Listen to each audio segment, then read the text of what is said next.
I know, it's so weird. I'll never get used to it. The first 20 seconds of any live is just praying. Praying it goes well. I know. Here we go. I gotta type in the thing so everybody knows what we're doing. We live, guys. We live.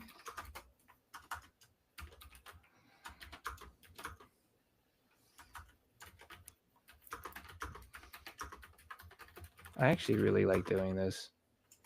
Doing it live like this, it's I fun. really do. Yeah. Well, and it's just, we can just kind of just chit chat, and I love it. It's good. Yeah. All right, episode 298, Christy. Is that We're almost there. exciting? I Isn't that know. crazy? I am actually Monday launching the giveaway. Yes. So Awesome. Cool. people can enter on Instagram when I launch the post. They just have to comment hashtag TSSP300 and then that will enroll them into the contest. And then we'll give Sweet. away some books, we'll give away some memberships to the website, and I'm excited about it. It'll be fun. Yeah. Yeah. All right. What did you watch this week? Okay. So I saw Predator, the new Predator, Badlands movie, because I hadn't Good. seen it last week when we talked about movies we had seen. And we caught Yeah. up and we saw it. So, have you seen the other Predator movies by Dan Trachtenberg, Prey and Killer of Killers? So we didn't get to see Killer of Killers, but Okay. we did see Prey. So I've seen Prey, yeah, and I loved it. I thought it was great. I love his take on, building out the lore, right, Hmm. of the Predator, the Yautja as they're called, and getting to see them on their home world and these different clans, and I mean, it's so cool. It's stuff I've Yeah, wanted to see forever. yeah, yeah, and it was it when you're kind of the diehards of the original and you kind of hold on to it so tightly and you're like, Yeah. oh, like what direction are we going? Why do we need this lore and this background? And then you see something like this and it puts a different kind of unique twist on it where Yeah. we are seeing this opposite side. And I thought it was really cool to have some kind of insight into this species and how they are, the way they are and why. And I just thought it was, I'm surprisingly, I really liked it. I liked it a lot better than I thought because I thought, oh, am I just going to be a curmudgeon and be like, this isn't like the A original Predator? curmudgeon. I mean, spoilers aside, how surprised were you to feel empathy for a predator? Well, I mean, pretty surprised. Like, Yeah. yeah, because you're not supposed Right? to, Yeah. right? But building him out as the runt and having an overprotective brother, Hmm. oh man, I mean, that just hits home, Yep. and then watching the brother have the fight with the father to Hmm. protect his younger brother. I mean, that is crazy. Talk about like, family, like the brotherhood, the brothers trying to overcome a toxic father. Right. And then the fact that the abusive father essentially um is fighting dishonorably by Hmm. going invisible, because that's a whole thing that's called being a bad blood. Yeah. Yeah. So, I learned that that. so he's cheating and you're like, "Oh Hmm. my God." So, I mean, I was all in with Deck. I thought, what an amazing character. And I love the little subversive moments where, he's got he crash lands on the planet. The planet's everything tries to kill you on the planet, which is so cool. I mean, such great development. And he's got all of his stuff laid out, right? Man, this guy's he's prepared, right? And then it all Right. disappears. And it all's like, and gone. It was amazing. I love that. Yeah, no, it was really fun to see like the physicality and the resourcefulness of kind of what they are and why they train the way they train or do what they do. Yeah. Um, And yeah, little things that I didn't know, like the invisibility thing. Mhm. I mean, I just remember that from the original stuff, but, like, I didn't realize there is kind of a cadence behind it or something behind it, Yeah, an and then honor code, because I was yeah. like, "Why can't he just go invisible?" And I kept saying that, "Why can't he just go invisible?" Not realizing, "Oh, wait, he has to, like, earn that." And Yeah. then yeah, and then there's, like, an honor you carry with it, so there was yeah, it was a really I really liked it, I really enjoyed myself. What I really liked, though, I think my favorite part of the film was this unique perspective on the synths Oh, and yeah. That was cool. the duality of because we've like we know we've come to know and understand those characters and those storylines too, For and sure. so to see that there is this perspective of one is really truly representing like the bad side of what we Yeah. think them to be, and then the other one is like no, there's a learning ability where you can learn to be more have more humanity and stuff. And I thought that was cool. I really loved the writing in that. That was my favorite part. I mean, I thought it was great, and adding in the theme of it too, of their Yeah. sisters, right? It's a sisterhood. And Yep. so again, you have them exploring that relationship Mhm. and how the synth becomes you know, more important and I don't want to say humanized, but the relationship develops where he sees her initially as a tool and then Yep. she starts to become something more to him. Right. And watching that was it was beautiful on top of like there's great comedic moments in this film, which I was a know. surprise. Yeah. Mhm. Yeah. Lots of funny kind of like laugh out loud little moments and cute little moments. Definitely kind of a different kind of trajectory that where they're going, but I Yeah. can see what he's setting up and this world and what he wants to explore setting up. And I think that there are a lot of people that are really, excited about it. And yeah, I can't wait to see what comes next. The very ending had me because I was just like, Oh, wait a minute, not to spoil anything, but like, wait a minute, wait, hold on, what? yeah. His Oh, it mom's was coming? awesome. What's happening? I know exactly. Is this a matriarchal society? Is mom the Yeah, one to really be afraid of? And that is that's fascinating. that's really what gets me is yeah, is that. So I'm really curious to see where it goes.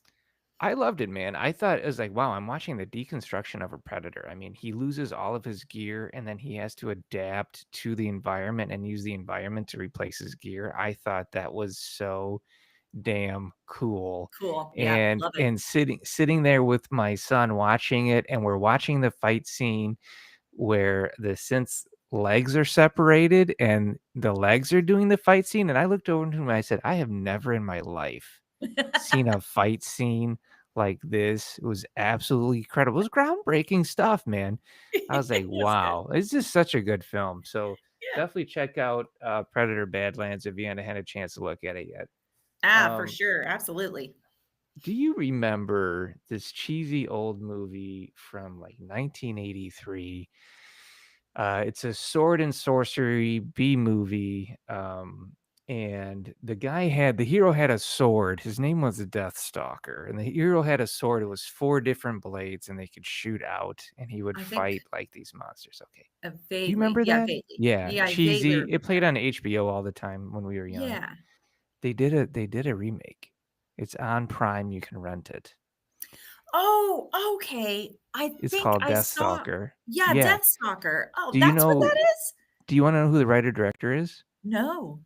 It's Steven Kostansky, the guy who did Yeah. Psycho Goreman. Yes. Okay. This is all coming back to me now. Yes. I rented it. Did you watch it? I watched it. It's Mhm. gloriously cheesy. It's Oh, love it. gloriously cheesy. I love it. It's B movie, it's all practical effects, which I thought was fantastic because he's a creature guy he likes to make. He makes all the creatures in his shop. So I thought that was really cool. Patton Oswalt does a voiceover. And it is gloriously cheesy, and funny and like it just I'm like, man, I feel like I'm watching a movie from when I was a kid. Oh, It was I great. love that. Yeah, that okay, so that has to be on my list this coming week, and then I can You got a whole list of yeah, movies, young lady, that you I've have got to like 4 or watch. 5 movies I gotta catch up on. So check out Deathstalker. Definitely worth it. It's just a popcorn movie and you'll laugh at it. Did you happen to run into any bad screenwriting advice for me? I did. I did. Okay. What do you got? So this was me doing some research this week on a project I'm working on, and All right. ironically enough, I came across I came across this conversation, and this was like years ago, it looked like, but this conversation talking about like how you can make your characters because we're kind of dealing with a project where it's really kind of character driven, Mhm. and thematically it's kind of about family, and so we're working through and workshopping how we can bring the audience along that journey, and Okay. what are the emotions that kind of resonate with the audience that we can kind of channel through the characters. And so I'm reading through, and then I see this thing, and it's this person says, and it's I don't, yeah, it is what it is, but it was never put the characters ahead of the audience, um, because the audience should always be ahead of the characters. What? And I thought that was really unique and interesting. And I was like, okay, we're going to talk about this with Jeffrey. No. It's a choice. You can have the audience know what the characters know, Hmm. right? And that can give a level of like almost a thriller aspect of it where the audience knows what could happen. It's Sure. the it's the bomb under the table, right? Sure. Yeah. So does the audience know that the bomb is under the table Mhm. and the central character doesn't? Or does the audience discover that it's under the table when the Under the central table. character does? And so Right. then that kind of guides you on how much stress you're putting on the audience as far as anxiety goes. So, Hmm. I mean, no, you don't have to. That's just a choice. It's a and I thought the same thing. I think that in the conversation, somebody had brought that up, where they're like, well, it's depending on what you're trying to convey in terms of, yeah, suspense Yeah. or building tension. Um, but I just thought that that was very unique because I think of so many films that we are on the journey with the character, or Yeah, sometimes we're even absolutely. behind the character. Like the character even knows stuff that we discover and we realize the character's known all along. So yeah, Oh, it's for just a sure. choice. Yeah. Yeah, you could talk about, like, the usual suspects, right? Mm. So, Kaiser Soze was ahead of the audience by far, right? Right. Right, right, right. Yeah. And so then you get into, okay, unreliable narrators, so then you're kinda tricking the audience, and so yeah, I think that's my problem with these hard rules people have. Yeah, exactly. It's subjective. So this person who went on with this bad screenwriting advice, that's how they write. Sure. That's how they write, that's how they prefer to write. They prefer to write where the audience, is ahead of the character, and that's their voice, that's their style. Hey, that's fine, but to say that to, up and coming screenwriters who don't know any better, you're now limiting what they can do, right? Right. Exactly. Yeah. And if that happens too much generation over generation, you get everybody writing the same, you boil it down, and people lose skill sets. Skill sets get lost generationally from that. So For sure. it's a problem. So Yeah. it is a choice. You don't have to do that. So I'm really glad you brought that up. It's really important. Yeah. Yeah, that was one of them that I thought was really unique, and then there was one more. Oh, you got another Um, one for me? yeah, I had 2, Okay, let's go and for it. I think this is more kind of like either formatting that they were kind of talking about, in an aspect, and I thought, "Okay, let's kinda dive into this too." It was never write dialogue that doesn't have action underneath, because your character should only speak if they're doing so as a tactic to move forward the action that you're seeing. This is this is what? And Okay, I so went, "What?" Yeah. okay, So so I'll make sure I got this right. So they expect like the page, like let's say we're looking at the page. They expect the yeah, page to be dialogue, action, dialogue, action, dialogue, action, like that. People can't just have a conversation without action. I guess I'm assuming, That's or wild advice yeah, to me. Again, yeah, I would say that that's that writer's preference. That would kind of drive me crazy reading a script like that because think of how much black is on that page, yeah. Oh, well, that right? exactly, right? Yeah. So your And page is very busy. yeah, your page is very busy, and the fact that if you're if the idea of having your action lines is because it backs up or it's kind of giving context to your dialogue without Yeah. you doing it in a nuanced way, Mhm. um, yeah, you're in a little bit of trouble with kind of what you're putting on the screen or what your character's moving forward with. I just didn't I understand. Yeah, I don't I'm no, understand I that. listen, I'm not trying to throw shade, but No. Yeah. if your dialogue isn't nuanced or expressive to the point to where the actor performing it doesn't know how to perform the dialogue and you have to have an action line in order to lead them, I would Mhm. rework that dialogue and look at that scene. That Oh, for means sure. we're not having an emotional enough or conflict enough in the conversation for the artist to look at it, go, okay, I can approach it from this direction, I can approach it from that direction, I know where to go. Right. Instead, I have to guide your hand. I have to hold your hand through the scene. We have a Right. problem with that scene. I hope Yeah. that makes sense. Yeah, I hope it does. And I hope that there wasn't this idea that the dialogue is in conjunction with the action so that you're almost like narrating out loud with dialogue what No. is happening in your action. And that, yeah, that's a big, big, big no no. Don't do Like, that. if you do your dialogue right, I know your character is angry without you having to write, and they cross their arms and tilt their head forward with their Or eyes something. narrowed. You know what I Yeah, mean? exactly. Yeah. I should already know that they're angry. It should be within the context of the conversation. And Yeah. a really good performer will come at that with different degrees of interpretations of that anger. What does that look like? Is it cold? Is it loud? Is it subtle? So, and that's one thing I really thought was cool being on set, watching actors perform my Mhm. dialogue and seeing their different choices and Yeah. being like, wow, that's crazy. I had a specific way of how it played in my head, and you brought it into a whole new direction. It's so cool.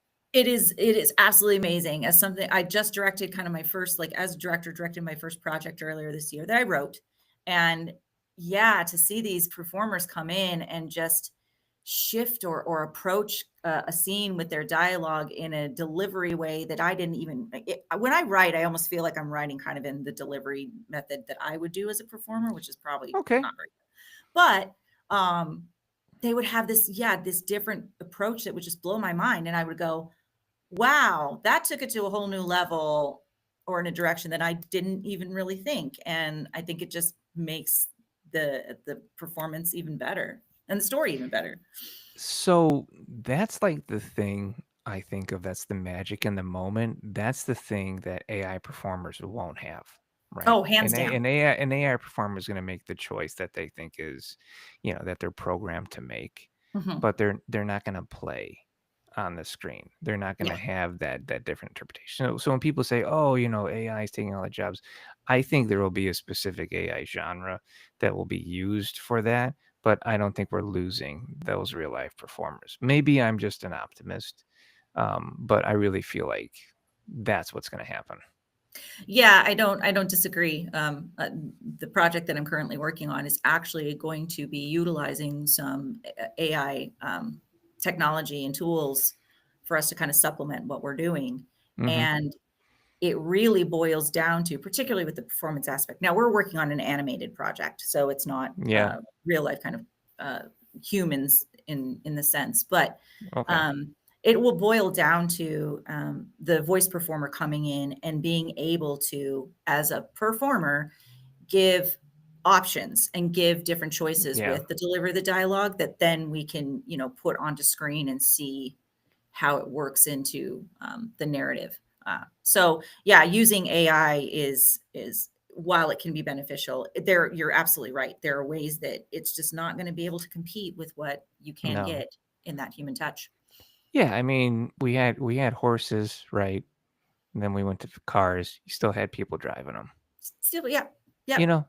So, yep. I mean, they talk about cars being on autopilot, and then you see the things that happen to people when they are on autopilot, and I I'm go, not doing "Yeah, I that. don't know. I'm not convinced." So, I've got a question here. The Oppenheim asked, "How do you feel about action descriptions? Should they be in depth or a quick beat with little descriptions?" Ooh, great I love question. that. That's a fun question. Thank you, sir. All right. I like to have my action be 2 to 3 lines, no more than 4. Mhm, Typically action lines, they used to be 5 lines, they used to be really heavy. I don't like to go too heavy and too overly descriptive, just enough to paint what is going on in a broad enough to get the feeling of it, but still allow, a performer to do what they're doing. If I'm setting up a scene and I really want to give like a camera direction, mhm. but I don't want to say close up or push in or anything like that, I will Yeah, use that moment to like creatively describe it so that it's insinuated. It's insinuous. That's the wrong word. It's suggestive of it's what I suggestive. want, yeah, to be Yeah, done. yeah, Yeah. yeah. No, I agree. I think, sticking to kind of a couple of lines for your action is the way to go. If you're getting kind of down into the nitty-gritty of and we've seen it in a number of scripts, Yeah. where you're kind of explaining every single action that a character's doing, like, she goes into the fridge, Oh opens man, the yeah. door, takes a thing out, pops the bottle, blah, blah, blah, blah, blah. Like, you don't need that. Like, No. she takes a water bottle out of the fridge, goes back to the couch. Bam. Like, we get it. The rest of that will flow into when you're on set and the performances happen. Yeah. Unless it's really crucial and, like, extremely important to what you're really trying to convey in that scene, and it has to Yeah. do with furthering information in that scene Yeah. or furthering along the story, you don't need as much action as you think. I That's what agree. really lengthens scripts out when we see scripts that are, 120, 130, 140 pages. Generally speaking, probably the first thing that we would want to take a look at is what have you got going on with a lot of your action Yeah. lines? Because you probably got a lot more in there that you don't A need. lot of fluff. Yeah. And then also, are you using your descriptive action as an opportunity to reveal character? Yeah. Like, There you go. I love to do that, but, like, minimal, not too heavy. Like you said, they reach for the water in the fridge. That's fine if they open the door and they see the water in the fridge, right? And then they see the, bottle like, a can of alcohol or something, and then they hover Mhm. for a moment, and they grab the water. I've just revealed character. It makes sense. Now I Hands down. understand why that moment is there, So if it's an opportunity to reveal character, utilize it, then it makes Yeah. sense. But if we're just overly describing, like you said, you're padding out your count, and the worst offenders are fight scenes. Oh, yes. Yeah. You'll get these crazy Matrix style fight scenes where they're describing everything, and I like to tell, students or people that I'm mentoring, like, just give me 2 to 3 big beats of Mhm. what happens, and that kinda paints the picture. Same with a car chase scene. I don't need to follow them throughout the whole city. If you can Mhm. give me 2 to 3 big beats of what happens in those moments, it's plenty. It's all you Yeah. need. Oh, yeah. Yeah, absolutely. There's that famous story that my partner Lee loves to tell all the time about Pearl Harbor in the script of Pearl Harbor, where basically the whole like bombing of Pearl Harbor is like one sentence in the script, and it's like the Japanese bomb Pearl Harbor, and then moving on. So we don't need to like you don't need to write 30 pages of what happens during the Yeah, bombing. It just there we go. Like, yeah. that's great. The, episode 3, with the big Star Wars Episode 3 fight scene, which was the longest fight scene in recorded history. I don't know if it is now, but it's an Obi-Wan fighting, Anakin, right? Mhm. In the script, it just says Obi-Wan and Anakin fight Right. There you on go. Mustafar, right? And it turns into the longest recorded fight scene in history. So, you can do a little bit more than that. You can give a couple more beats. You don't have Sure. to be that narrow in it, but you could sexy it up a little. But yeah, for Yeah. sure. Yeah. Looks like we have another question here. Andrew Horn asks, "How much do you break the rules?" I guess this could be read as how much does your voice bend the norms or you utilize a more personalized technique? Fantastic question. I know we've talked about this in a few episodes ago, but that's a really great question. Oh, I don't remember what we said, but it is very much like you have to master the techniques, the formatting, and all of that stuff before you Mhm. break the rules. And quote, breaking the rules is more like bending the rules. It's done to support the story, not just to flex. Right. You know what I Right. mean? Yeah, I think that we were kind of talking about, again, like you said, it's just understanding what the rules are and why are they there. They're there for you then to be able to have this element of, if I'm kind of doing a twist or breaking, Yeah. um, it is because I'm kind of exploring this idea of, going against the grain. Um, but I think, oh, I forgot what I was going to say. I had a thing that I was going to say and I just forgot. Okay. Well, you got me thinking about something. I wrote this script that I did really well, and people would read it and have an emotional response to it. I did a body swap movie. Now, typically, body swap movies are comedies, right? Mm-hmm. I did a hard drama body Mm-hmm. swap movie. It was sex, drugs, everything. It was about wage disparity. It was about finding love versus the money filling that void in your heart. And in the end, I broke the rules. I did not give I bent the rules. I did not give a hard conclusion on whether or not they switch back. And that was on purpose because, ambivalent endings can be super annoying. I get it. But I wanted the reader, I wanted the person watching it to sit back and really think about the theme of the story of would them switching back lead them to happiness or not. So breaking the rules in a sense, definitely shattering the genre for sure. Oh, for Um, sure. Yeah. and I would get readers come back to me so pissed. And I got one reader came back to me with like 5 pages of notes and was all about what happened to my character after the script was over.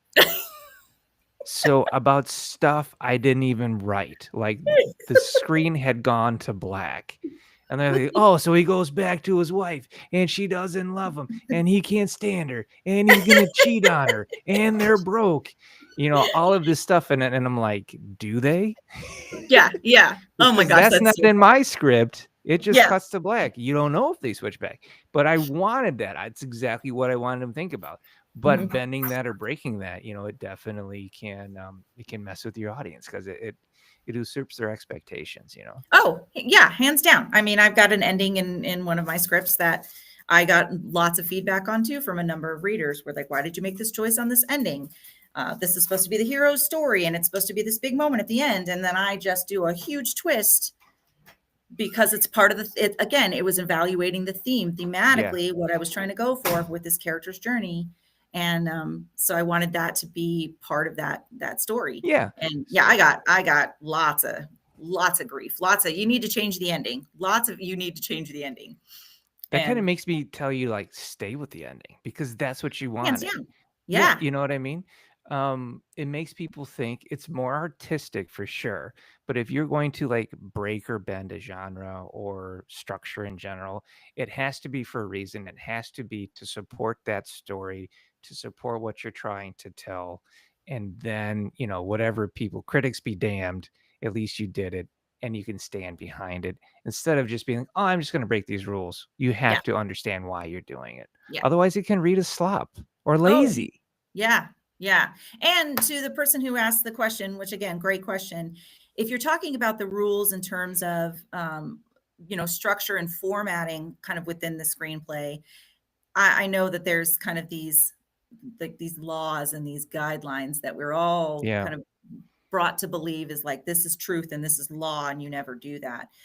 But again, in depending on kind of where you're going with your story or what's going to happen with the script. I mean, if you're writing a completely like a spec script Yeah. and you're trying to sell a script, you probably really want to stick to as close to like the basic kind of structure and guidelines that you can for a screenplay like that. If it's something you're directing yourself, or if it's something that you know who the reader's going to be and you're doing it for a certain reason.